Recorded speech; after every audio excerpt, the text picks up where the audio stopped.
धर्म, कानून और राजनीति जब तीनों आमने सामने खड़े हो जाएं तो मामला सिर्फ एक व्यक्ति का नहीं रहता बल्कि देश भर में चर्चा का विषय बन जाता है।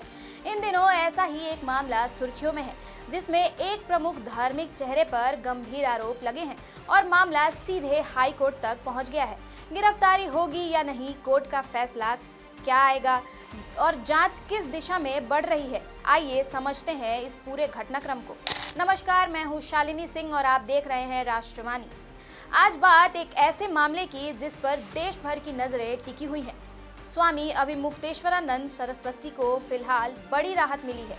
इलाहाबाद हाई कोर्ट ने साफ कहा है कि जब तक अंतिम आदेश नहीं आता तब तक उन्हें गिरफ्तार नहीं किया जाएगा। दरअसल स्वामी अभिमुक्तेश्वरानंद के खिलाफ प्रयागराज के झूसी थाने में पॉक्सो एक्ट और बीएनएस की धाराओं के तहत केस दर्ज किया गया है। यह मामला नाबालिग बटुकों के कथित यौन उत्पीड़न से जुड़ा बताया जा रहा है। विशेष पॉक्सो अदालत के आदेश के बाद यह एफआईआर दर्ज हुई। मामला दर्ज होने के बाद से ही उनकी गिरफ्तारी की आशंका बनी हुई थी। इसी वजह से स्वामी अभिमुक्तेश्वरानंद के गिरफ्तारी से बचने के लिए हाई कोर्ट में अग्रिम जमानत की अर्जी दाखिल की। हाई कोर्ट में जस्टिस जेके सिन्हा की पीठ ने इस पूरे मामले की सुनवाई की। सुनवाई करीब 1 घंटे तक चली। अदालत ने कहा कि अंतिम फैसला आने तक याचिकाकर्ता को गिरफ्तार नहीं किया जाएगा, लेकिन साथ ही यह भी साफ कर दिया गया है कि उन्हें जांच में पूरा सहयोग करना होगा। सुनवाई के दौरान कोर्ट ने एक अहम सवाल भी उठाया। अदालत ने पूछा कि स्वामी सीधे हाई कोर्ट क्यों आए, उन्हें पहले सेशन कोर्ट जाना चाहिए था। यानी कोर्ट ने कानूनी प्रक्रिया को लेकर भी टिप्पणी की। अब बात बचाव पक्ष की दलीलों की। स्वामी अभिमुक्तेश्वरानंद की ओर से कहा गया कि जिनमें से एक कथित पीड़ित अब नाबालिग हो चुका है, उसने दस्तावेज जैसे मार्कशीट इसके सबूत के तौर पर पेश किए गए। वहीं राज्य सरकार की ओर से अग्रिम जमानत का विरोध किया गया। सरकार के वकील ने कहा कि यह गंभीर मामला है और याचिका की वैधता पर भी सवाल उठाए। उधर पुलिस की जांच जारी है। दोनों कथित पीड़ितों का मेडिकल परीक्षण कराया गया है। पुलिस के मुताबिक उम्र की पुष्टि के लिए दांतों की जांच भी की गई है। साथ ही लगाए गए आरोपों की जांच की जा रही है। पुलिस का कहना है कि अभी फॉरेंसिक रिपोर्ट आना बाकी है, इसलिए अंतिम नतीजा निकालना जल्दबाजी होगी।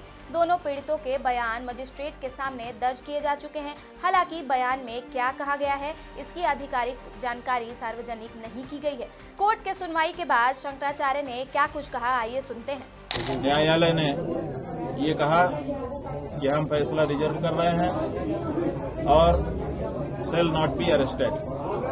जो अरेस्टमेंट की कार्यवाही है उसको उन्होंने रोक दिया है कि गिरफ्तार नहीं किया जाना। वहां पर हम लोगों ने जो दलील रखी वो इस बात की दलील थी कि ये मुकदमा झूठा बनाया गया है। निश्चित रूप से न्यायाधीश को ये बात हमारी जो वहां पर रखी गई थी इसमें बल दिखाई दिया होगा, तभी तो उन्होंने इस तरह का एक निर्देश प्रदान किया है।